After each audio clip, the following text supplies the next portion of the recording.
Lucky Land Slots, you can get lucky just about anywhere. Dearly beloved, we are gathered here today to... Has anyone seen the bride and groom? Sorry, we're here. We were getting lucky in the limo and we lost track of time. No, Lucky Land Casino, with cash prizes that add up quicker than a guest registry. In that case, I pronounce you lucky. Play for free at LuckyLandSlots.com. Daily bonuses are waiting. No purchase necessary. Void where prohibited by law. 18+. Terms and conditions apply. See website for details.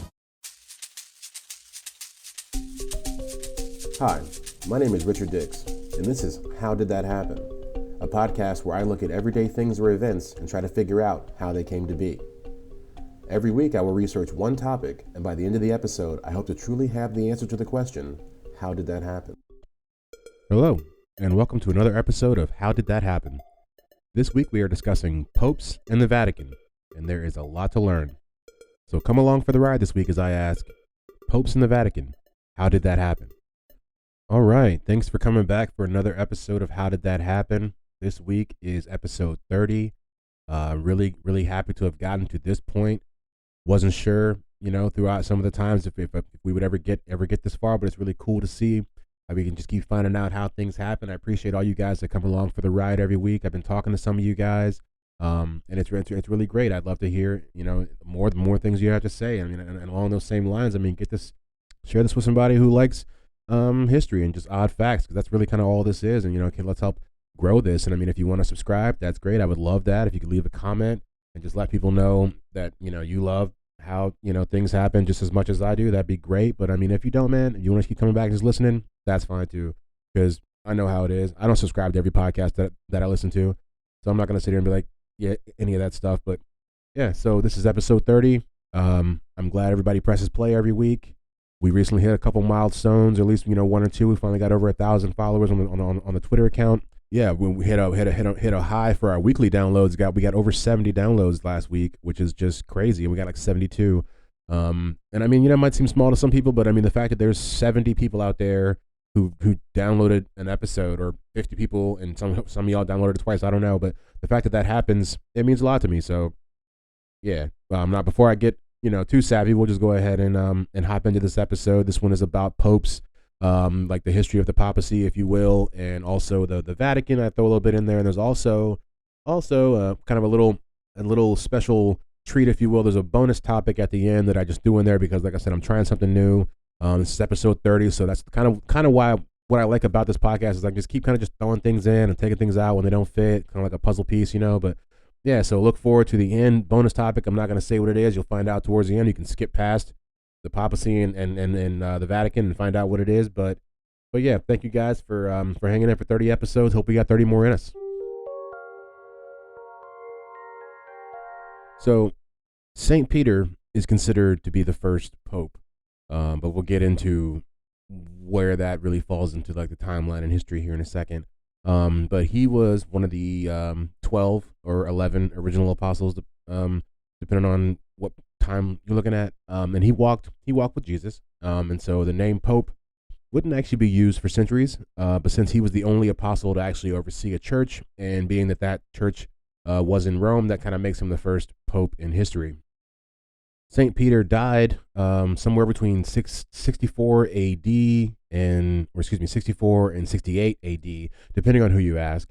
He was crucified upside down.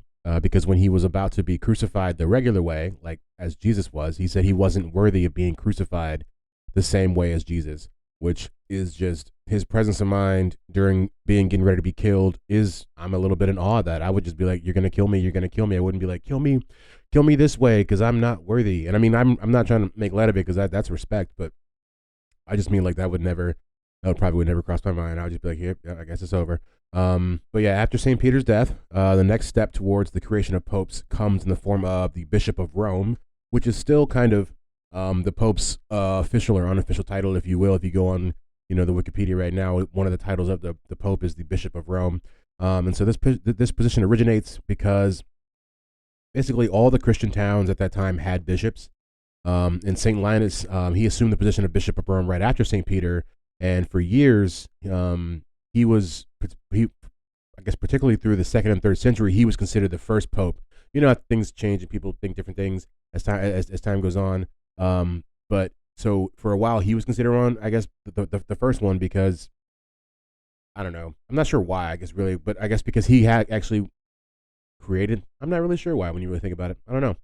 Getting back to the bishops, they were considered the most Christian men in the city. You know, the man closest to God, basically, in that region. And being that Rome was the home of early Christianity due to St. Peter, the Bishop of Rome became the highest level. And it was actually said during some things that I watched that there was at some point, because the three biggest cities in Rome, in the Western Roman Empire during the time, were Rome, Alexandria, and Antioch. And it was said that, I guess during the early times, before they had really kind of hammered this out, that there was a Pope of Alexandria. So like, you know, kind of saying like it wasn't always, I guess, a foregone conclusion that the Bishop of Rome would be the Pope. It kind of just ended up going that way. Let's see, in 312 A.D., Emperor Constantine, who was not the emperor yet, excuse me, let's not jump the gun. Constantine, he was the pagan commander of Rome's Western army, and he declared war on the eastern side to see who would actually, who could be the true emperor. And during this time, Constantine, he finds Jesus and becomes a Christian. So he is considered the first Christian emperor of Rome. And one of his first official acts is to issue what's called the Edict of Milan. And this basically makes Christianity legal. It asks that everyone treat Christians with benevolence rather than persecution, which is important because at that time, Christians were getting killed left and right just for believing in God. That's why they got old St. Peter. And it's really wild. When I watched this documentary, honestly, I didn't watch the entire thing because it's all inclusive. But it's basically about the history of Christianity from the moment Jesus dies up until today. And I watched like the first 400 years of it because I just figured that's all I really needed for this right now. And it's just to see the amount of people that just get murdered. You know what I mean? Like just boiling people in oil and hanging and crucifying people, all just because they believe something different than you, regardless of what you think it is. I mean, I don't know. It's just wild. But yeah, back to the Edict of Milan. It helped make Christianity favorable among the people. However, it did not establish Christianity as the state religion of Rome. It's a pretty big distinction. I think some people think it does. It really was just like, can you stop killing them, please, and just be nice to them? But Emperor Constantine, at this point, gives power in the towns to the bishops, and they end up, kind of having this real place of power in society, and then they settle disputes and they control the food supply.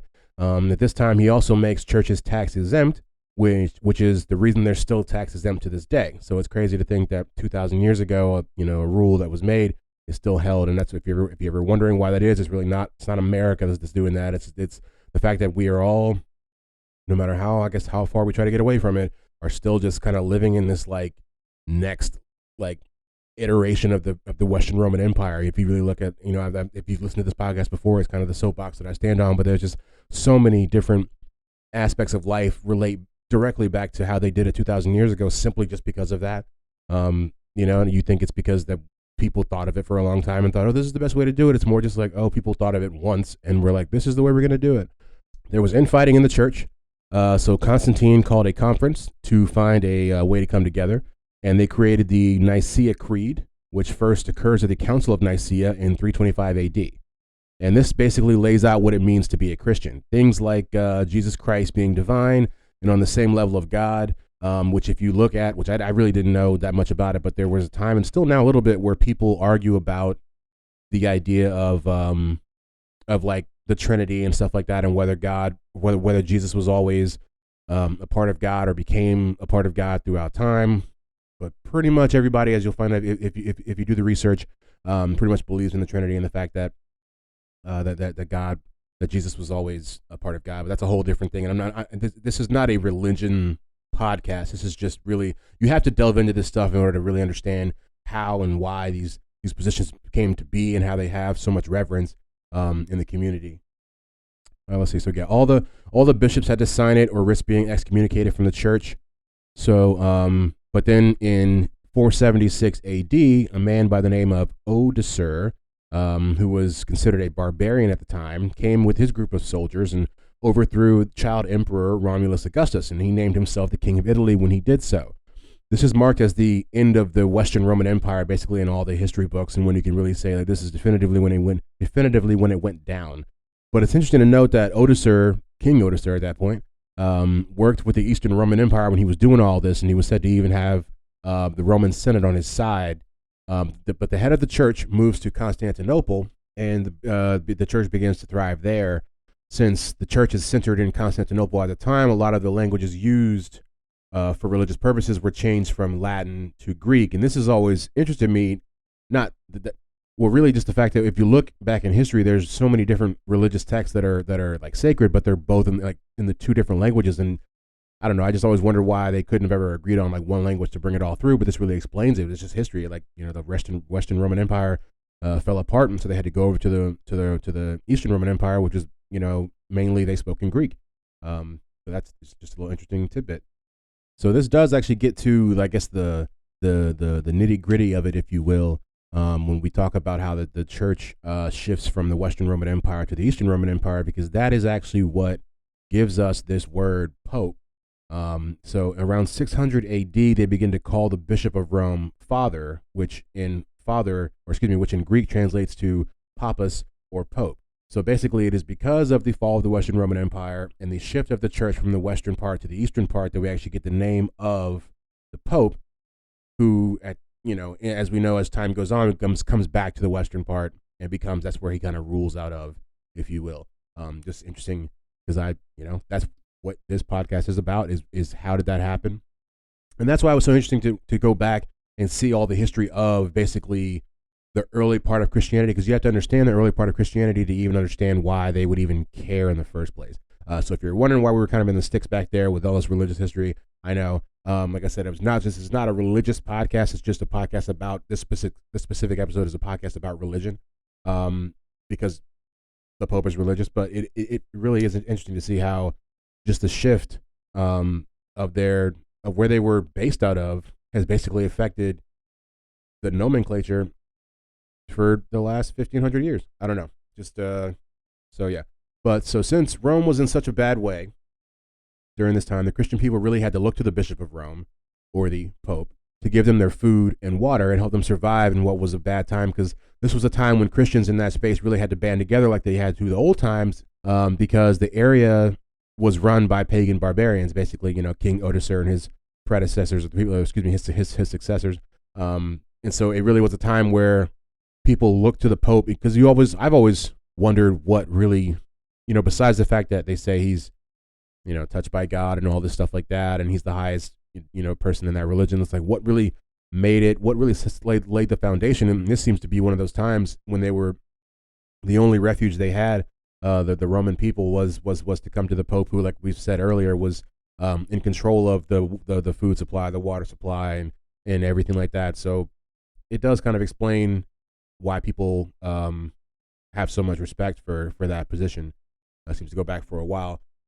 But this also marks the beginning of the Greek Orthodox Church, because this split happens when Pope Leo III crowns King Charlemagne of France as the Holy Roman Emperor, and the Eastern Church doesn't really like that very much. But we're getting a little off the timeline here. But the role of the Pope was said to really have been solidified, depending on who you ask, when Pope Urban II created the Crusaders and took back Jerusalem from the Muslims. And this is important because, it's your religion taken back, quote unquote, to your holy land. I say quotes because, really, if you look at those three major religions, they're all the Holy Land. So it's hard to say this is my holy land, but I'm not getting into that. I'm really not. But it's A, it's that, and it's B, it's also the guy he's the head of this, this body, if you will, that's coming to take back this place, is the Pope. And so he really is. It's one of the times in history where the Pope kind of solidified himself as the head of the Catholic Church. And that is how popes happened. Since we're talking about the Pope and Rome, I thought it'd be interesting to just quickly kind of delve into the history of the Vatican, because it is an interesting kind of entity in itself. The Vatican is located in the heart of Rome, and as I said earlier, it was placed right over the tomb of St. Peter, and he dies, around 65 AD, and within 100 years of that death, they've already built a church over it, right? And so Pope Sylvester I he builds a new church over the tomb in 324 AD, and this was the original St. Peter's Basilica. And so this lasted until the 1400s, when Pope Julius II commissioned Donato Gromarti to tear down the old one and build a new, more grand St. Peter's Basilica, which is the one we know of today. And it was Pope Paul III who is the one who actually got Michelangelo to paint the Sistine Chapel. So it all kind of comes together, as you see it. And now it's time for the roundup. The roundup. The roundup. And we're going to round it up. St. Peter is considered the first pope in Rome, although the title did not exist yet. The Bishop of Rome is the title that precedes the Pope, and this is due to the fact that St. Peter had his church in as well as died in Rome. The term Pope doesn't begin to be used until 600 AD after the fall of the Western Roman Empire. This is because the main language used in the Eastern Roman Empire is Greek, and the Greek word for father is papas or pope. Things I didn't know before, and now I know them. Never heard of these things. What are they? Okay, so things I didn't know, which you could write a book on the things that I did not know before I started this podcast, because I don't. Well, I'm a religious person. I'm not Catholic, for the record. I am a Christian, but I've never really looked too deep into all of this stuff. So that's why I did it. I really have. I don't know if anybody's noticed, but I've really been focusing on episodes that I find interesting, which I was doing that before, but I think there was a part of me in the first, 20 episodes that was trying to do stuff that I thought, not that would go viral, but that not even close, but that people would care about, you know what I mean? And it's like, I don't know, now I've gotten a little selfish to be like, I'm going to do what I care about, and it's actually made it more fun. So I don't know if you're along for the ride, but if you are, let's roll. So things I didn't know before, the Church of the Holy Sepulchre, I'm definitely, going to mess that up. I already have messed it up, but I found it wild. First off, that church is really historic to the religion of Christianity, and it's for a couple reasons. It's said to have been the place where Jesus was crucified, and also where his empty tomb is, where they found, which is basically the basis for all of Easter. But what I found really interesting is that basically when and this goes back to the people trying to overtake Jerusalem at different times throughout history, is that I don't want to get this wrong, but I think I might. When the Muslims retook Jerusalem. Hold on. Let me go look this up so I'm not wrong. I'm Googling right now, just in case anybody's wondering. I'm gonna come back with the answer. Just give me 1 second. Okay, so I went to the old Google machine to make sure we get this right. But yeah, there's a King Saladin who in 1187 basically retook Jerusalem from the Christians, but what he did was he allowed them to keep that church. They were going to knock it down and possibly build a mosque and stuff like that. But he was like, no, we'll let them have it. But what we'll do, we'll entrust the control, the keys of this church to a Muslim family. And this is 1187. And what's crazy is that even now today, that same family still has the keys to that church. They pass it down from the men in their family. It's wild. I learned that on another documentary that I was watching. I believe they're called the Al Husseini family. Yeah. And so it's just wild, these little bits of piece of history. For the last 1,000+ years, the same family has held the keys to this to this church, and it's not even a church of their religion. I don't know. That's when I heard. That's kind of why I do stuff like this. But let's see. Another one is the Vatican. The Vatican gained its independence as a sovereign nation in 1929 with the signing of the Lateran Treaty.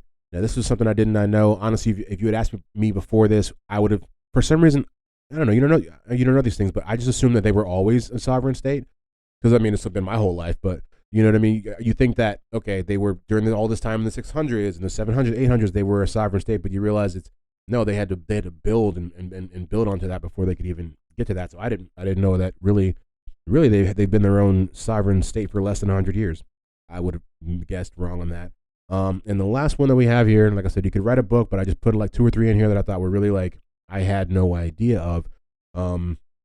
Is that I guess there have been African popes, and I did not know that. And the first African pope was a man by the name of Pope Victor the First, and he ruled back in like 200, like the 2nd century, maybe the first, yeah, somewhere in the 1st and 2nd century. and he was from the northern African coast near present-day Tunisia. And so I just did not know that, and that was surprising to hear.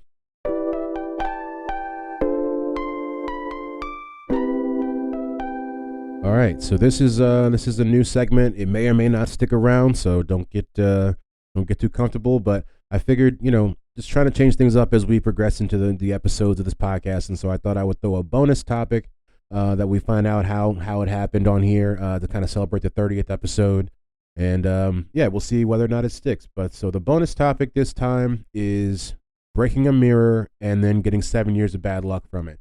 Right? You ever wonder where it comes from? I've always wondered, where it comes from. I've heard it my whole life from my parents. My mom firmly believes this. I basically do too. I've broken them one or two mirrors and, looking right at them. But no, I'm kidding. But, it just happens.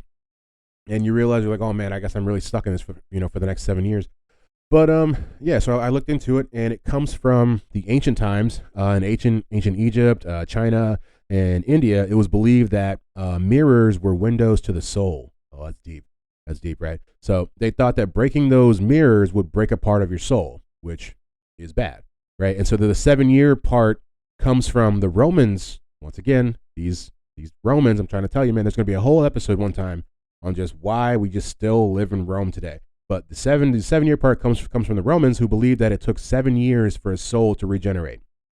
And so that's how we get to break a mirror, and it will take 7 years for that part of your broken soul to regenerate, which gets to break a mirror, 7 years of bad luck, because obviously while your soul is taking time to regenerate, because there's less of you, there's no way you could have good luck. If it's going to be that binary. But yes, so that is just our quick bonus topic of how did that happen within the 30th episode of How Did That Happen. You break a mirror, you get 7 years bad luck. It comes from ancient Egypt, China, and India, and then the Romans come in there and tell you how long it takes for your soul to come back. All right. That's been another episode of How Did That Happen? The episode 30. Tried to change it up a little bit, like we always do. Hope you guys liked it. Let me know if you enjoyed the bonus topic. Let me know if you're enjoying the fact that I'm putting these two topics together at the same time. What I'm trying to do is kind of trying to match them up, like I had said earlier. Make a episode where if I have two topics, that they at least try to go hand in hand a little bit. I know the first one I didn't do it like that, but we're always just trying different stuff here at HDTH. Come see us at the Twitter page. Like and subscribe if you can. Like I said, let people know if you like it. Let people know that you like it. Other than that, I appreciate you guys hanging in there. Thanks for pressing play, and I'll see you guys next week. Lucky Land Casino, asking people, what's the weirdest place you've gotten lucky? Lucky? In line at the deli, I guess? Aha, in my dentist's office. More than once, actually. Do I have to say? Yes, you do. In the car before my kids' PTA meeting. Really? Yes. Excuse me, what's the weirdest place you've gotten lucky? I never win and tell. Well, there you have it. You can get lucky anywhere, playing at LuckyLandSlots.com. Play for free right now. Are you feeling lucky? No purchase necessary. Void where prohibited by law. 18+. Terms and conditions apply. See website for details.